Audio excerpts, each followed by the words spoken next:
ಶಿವಮೂರ್ತಿ ಶಾಸಕರು ಕೊಳ್ಳೇಗಾಲ ವಿಧಾನಸಭಾ ಕ್ಷೇತ್ರದವರು ವಹಿಸಲು ಹೃದಯಪೂರ್ವಕವಾಗಿ ಕೋರುತ್ತಾ, ಜನಪ್ರಿಯ ಶಾಸಕರು, ನೇರ ನುಡಿ ಮತ್ತು ಮೇರು ವ್ಯಕ್ತಿತ್ವವುಳ್ಳಂತಹ ನಮ್ಮೆಲ್ಲರ ನಾಯಕರ ಅಧ್ಯಕ್ಷತೆಯಲ್ಲಿ ಈ ಕಾರ್ಯಕ್ರಮವನ್ನು ನಾವು ಮಾಡಲೇಬೇಕು ಅಂತೇಳಿ ಅವ್ರನ್ನ ಗಮನಕ್ಕೆ ತಂದು ಅವರ ಸಮ್ಮುಖದಲ್ಲಿ ಈ ಕಾರ್ಯಕ್ರಮ ಯಶಸ್ವಿ ಮಾಡಬೇಕು ಅಂತೇಳಿ ನಾವು ಅವ್ರನ್ನ ಕೇಳ್ಕೊಂಡಾಗ ಅವರು ಕಾರ್ಯಕ್ರಮಕ್ಕೆ ಬಂದು ಅಧ್ಯಕ್ಷತನ ವಹಿಸಿದ್ದಾರೆ. ಅವರಿಗೆ ವೇದಿಕೆ ವತಿಯಿಂದ ಮತ್ತು ನನ್ನ ವೈಯಕ್ತಿಕವಾಗಿ ಅವರ ಸ್ವಾಗತವನ್ನು ಕೋರ್ತಾ ಇದ್ದೇನೆ.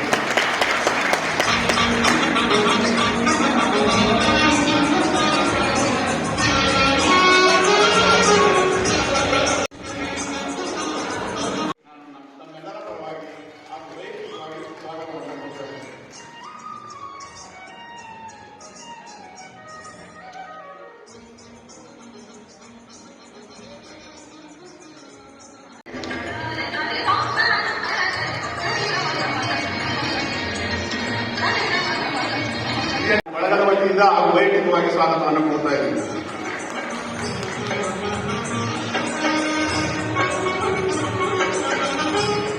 ವರ್ಷದವರೆಗೂ ಕೂಡ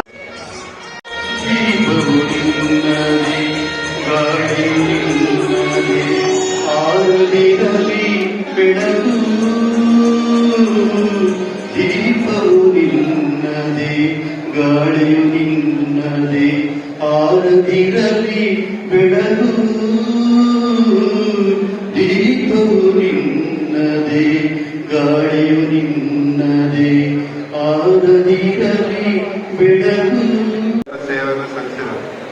ಅವರು 1994 ಮತ್ತು 2013ರಲ್ಲಿ ಶಾಸಕರಾದಂತಹ ಅವಧಿಯಲ್ಲಿ ಕೊಳ್ಳೇಗಾಲಕ್ಕೆ ಅವರದೇ ಆದಂತಹ ಕೊಡುಗೆ ನೀಡಿದ್ದಾರೆ. ಅದೇ ರೀತಿ ಅವರ ಒಂದು ಬೆಂಬಲದಿಂದ ಈ ಬಾರಿ ನಮ್ಮ ಕೃಷ್ಣಮೂರ್ತಿ ಅವರು ಕೂಡ ಶಾಸಕರಾಗಿ ಅವರು ಕೂಡ ಮಾಡಿದಂಥ ಕೆಲಸಗಳ ಜೊತೆಗೆ ಕೃಷ್ಣಮೂರ್ತಿ ಅವರು ಕೂಡ ವಿಶೇಷವಾಗಿ ಕ್ಷೇತ್ರದ ಬಗ್ಗೆ ಕಾಳಜಿ ವಹಿಸಿ ಕೆಲಸ ಮಾಡ್ತಿದ್ದಾರೆ.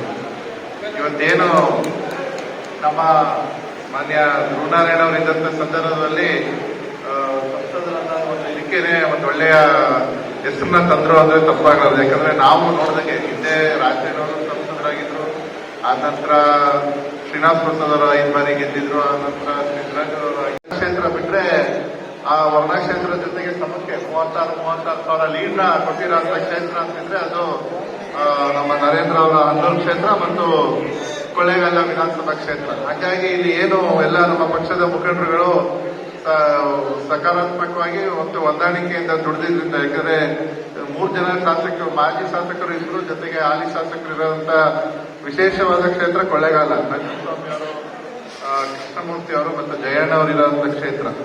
ಆದರೆ ಎಲ್ಲರೂ ಒಗ್ಗಟ್ಟಿನಿಂದ ಕೆಲಸ ಮಾಡಿದ್ರಿಂದ ಮಾನ್ಯ ಸುನೀಲ್ ಬಹುತವ್ರನ್ನ ನಾವು ಇವತ್ತು ನಮ್ಮ ಭಾಗದ MP ಆಗಿ ಆಯ್ಕೆ ಮಾಡಲಿಕ್ಕೆ ಸಹಕಾರ ಆಯಿತು. ಇವತ್ತು ಏನು ಸಂಸದರಾಗಿ ಕೂಡ ಅವರು ಆಗ್ಲೇ ಸುಮಾರು ಕಾರ್ಯೋನ್ಮುಖರಾಗಿ ಏನು ನ್ಯಾಷನಲ್ ಹೈವೇ ಅಪ್ಗ್ರೇಡೇಷನ್ಗಳಿಗೆ ಅವರಾಗಲೇ ಒಂದು ಮನವಿ ಸಲ್ಲಿಸಿ ಅದು ಈಗ ಜಾರಿ ತರ ನಿಟ್ಟಿನಲ್ಲಿ ಕೆಲಸ ನಡೀತಿದೆ. ಯಾಕಂದ್ರೆ ಇವತ್ತು ನನ್ನ ವಿಧಾನಸಭಾ ಕ್ಷೇತ್ರಕ್ಕೆ ಸಂಬಂಧಪಟ್ಟಂಗೆ ನಂಜನಗೂಡಿಂದ ಗುಂಡ್ಲುಪೇಟೆಯಿಂದ ಚಾಮರಾಜನಗರ 4 ಲೈನ್ ರೋಡ್ ಆಗಬೇಕಾಗಿದೆ.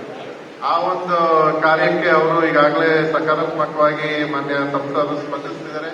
ಖಂಡಿತವಾಗ್ಲೂ ಮುಂದಿನ ದಿನಗಳಲ್ಲಿ ಮಾನ್ಯ ಧ್ರುವನಾರಾಯಣ ಅವರು ಮಾಡಿದಂತಹ ಕೆಲಸಗಳನ್ನ ಮುಂದುವರಿಸಿಕೊಂಡೋಗೋ ರೀತಿಯಲ್ಲಿ, ಜೊತೆಗೆ ಇನ್ನು ಹೊಸ ಏನು ಕೇಂದ್ರದಿಂದ ಬರ್ತಕ್ಕಂಥ ಯೋಜನೆಗಳನ್ನ ಅನುಷ್ಠಾನಕ್ಕೆ ತರಕ್ಕೆ ಮಾನ್ಯ ಸಂಸದರಾದ ಸುನೀಲ್ ಬಹುತವರು ಮಾಡ್ತಾರೆ ಅನ್ನೋ ವಿಶ್ವಾಸ ಇದೆ.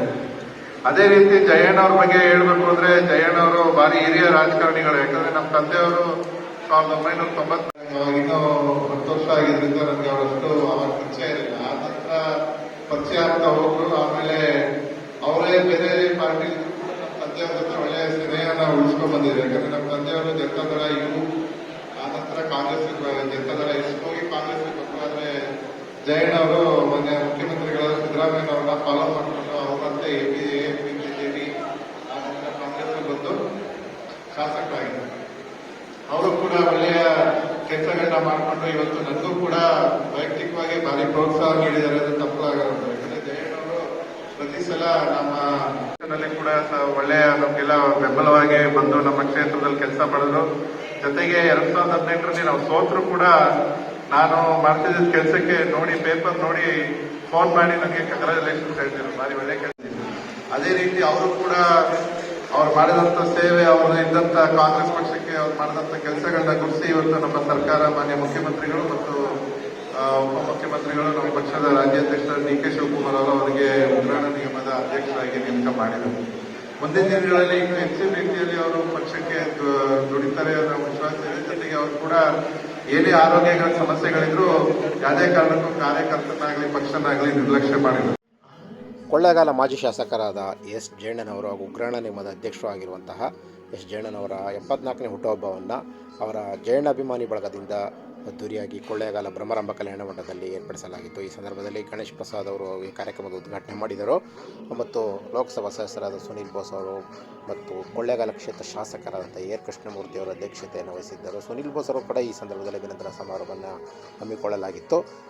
ಪ್ರಮುಖವಾಗಿ ಮಾಜಿ ಶಾಸಕರಾದ ಜಿ ಎನ್ ನಂಜುಂಡಸ್ವಾಮಿ ಮತ್ತು ಅನೂರು ಮಾಜಿ ಶಾಸಕರಾದ ನರೇಂದ್ರ ಹಾಗೂ ಕೊಳ್ಳೇಗಾಲ ನಗರಸಭಾಧ್ಯಕ್ಷರಾದ ರೇಖಾ ಮತ್ತು ಉಪಾಧ್ಯಕ್ಷರಾದ ಎ ಪಿ ಶಂಕರ್ ಸೇರಿದಂತೆ ಜಿಲ್ಲಾ ಕಾಂಗ್ರೆಸ್ ಅಧ್ಯಕ್ಷರುಗಳು ಮತ್ತು ತಾಲೂಕು ಅಧ್ಯಕ್ಷರುಗಳು ಸೇರಿದಂತೆ ವಿವಿಧ ಕಾಂಗ್ರೆಸ್ ಮುಖಂಡರುಗಳು, ಜೆಎಣ್ಣ ಬೆಂಬಲಿಗರು ಸೇರಿದಂತೆ ಅನೇಕ ಮುಖಂಡರು ಈ ಸಂದರ್ಭದಲ್ಲಿ ಹಾಜರಿದ್ದು ಅವರ ಹುಟ್ಟುಹಬ್ಬವನ್ನು ಕೇಕ್ ಕಟ್ ಮಾಡುವುದರ ಮೂಲಕ ಮತ್ತು ಅವರಿಗೆ ಅಭಿನಂದನೆಗಳನ್ನು ಸಲ್ಲಿಸುವುದರ ಮೂಲಕ ಮತ್ತು ಅವರಿಗೆ ಅಭಿನಂದನಾ ನುಡಿಗಳನ್ನು ಹೇಳುವುದರ ಮೂಲಕ ಅವರಿಗೆ ಮತ್ತಷ್ಟು ಖುಷಿಯನ್ನು ತರುವುದರ ಮೂಲಕ 74ನೇ ಹುಟ್ಟುಹಬ್ಬವನ್ನು ಸಡಗರ ಸಂಭ್ರಮದಿಂದ ಆಚರಿಸಲಾಯಿತು. ಈ ಸಂದರ್ಭದಲ್ಲಿ ಸುತ್ತಮುತ್ತಲ ಗ್ರಾಮಗಳಿಂದ ಮತ್ತು ಕೊಳ್ಳೇಗಾಲ ಕ್ಷೇತ್ರ ಸೇರಿದಂತೆ ವಿವಿಧ ಭಾಗಗಳಿಂದ ಬಂದಿದ್ದಂಥ ಯಳಂದೂರು ಮತ್ತು ಅನೇಕ ಮುಖಂಡರುಗಳು ಈ ಸಂದರ್ಭದಲ್ಲಿ ಅವರಿಗೆ ಶುಭ ಹಾರೈಸಿ ಅವರಿಗೆ ಫಲಪುಷ್ಪ ತಾಂಬೂಲವನ್ನು ನೀಡಿ ಮತ್ತು ಗೌರವ ಸಲ್ಲಿಸುವುದರ ಮೂಲಕ ಅವರ ಹುಟ್ಟುಹಬ್ಬಕ್ಕೆ ಒಂದು ಅರ್ಥಪೂರ್ಣ ಹುಟ್ಟುಹಬ್ಬವನ್ನು ಆಚರಿಸಲಾಯಿತು. ಈ ಜಯಣ್ಣನವರ ಅದ್ದೂರಿಯಾಗಿ ಮತ್ತು ಈ ಥರ ಬಹಿರಂಗವಾಗಿ ದೊಡ್ಡ ಮಟ್ಟದ ಹುಟ್ಟುಹಬ್ಬವನ್ನು ಯಾವ ಸಂದರ್ಭದಲ್ಲೂ ಆಚರಿಸಿಕೊಂಡಿರಲಿಲ್ಲ. ಹಾಗಾಗಿ ಸೆಪ್ಟೆಂಬರ್ 9ನೇ ತಾರೀಕು ಅವರ 74ನೇ ಹುಟ್ಟುಹಬ್ಬವನ್ನು ಅದ್ದೂರಿಯಾಗಿ ಅವರ ಬೆಂಬಲಿಗರು, ಮುಖಂಡರುಗಳು ಎಲ್ಲರೂ ಸೇರಿ ಕೊಳ್ಳೇಗಾಲ ಕ್ಷೇತ್ರದ ಕನಸುಗಾರ ಹಾಗೂ ಕೊಳ್ಳೇಗಾಲ ಅಭಿವೃದ್ಧಿ ಹರಿಕಾರ ಎಂಬ ಚಿಂತನೆಯಲ್ಲಿ ಒಂದಷ್ಟು ಯೋಚನೆಗಳನ್ನು ಮಾಡಿದ್ದಂತಹ ಮಾಜಿ ಶಾಸಕರು ಆಗಿರುವಂತಹ ಎಸ್ ಜಯಣ್ಣನವರ ಪರಿಕಲ್ಪನೆಯ ಅನೇಕ ಅಭಿವೃದ್ಧಿ ಕೆಲಸಗಳ ಬಗ್ಗೆ ಒಂದಷ್ಟು ಗುಣಗಾನವನ್ನು ಎಲ್ಲರೂ ಮಾಡಿದರು. ಈ ಸಂದರ್ಭದಲ್ಲಿ ಕೊಳ್ಳೇಗಾಲ ಕ್ಷೇತ್ರ ಶಾಸಕರಾದ ಎರ್ ಕೃಷ್ಣಮೂರ್ತಿಯವರ ಅಧ್ಯಕ್ಷತೆ ವಹಿಸಿ ಅವರ 75ನೇ ಹುಟ್ಟುಹಬ್ಬವನ್ನು ಕೂಡ ಸಂಭ್ರಮದಿಂದ ಮಾಡಬೇಕು. ಮುಂದಿನ ವರ್ಷದಲ್ಲಿ ಮತ್ತಷ್ಟು ಅದ್ದೂರಿಯಾಗಿ ಒಂದು ಅರ್ಥಪೂರ್ಣ ಕಾರ್ಯಕ್ರಮವನ್ನು ಮಾಡೋಣ ಅಂತ ಹೇಳಿ ಎರ್ ಕೃಷ್ಣಮೂರ್ತಿಯವರು ಸಲಹೆ ನೀಡಿದರು. ಮತ್ತೊಂದು ಸುದ್ದಿಯೊಂದಿಗೆ ನಿಮ್ಮನ್ನು ಮತ್ತೆ ಭೇಟಿಯಾಗ್ತಿರ್ತೀವಿ. ಅಲ್ಲಿವರೆಗೂ ಅವಳ ಯೂಟ್ಯೂಬ್ ಚಾನಲ್ನ ನೋಡ್ತಾ ಇರಿ, ಶೇರ್ ಮಾಡಿ, ಲೈಕ್ ಮಾಡಿ, ಕಮೆಂಟ್ ಬಾಕ್ಸಲ್ಲಿ ಕಮೆಂಟ್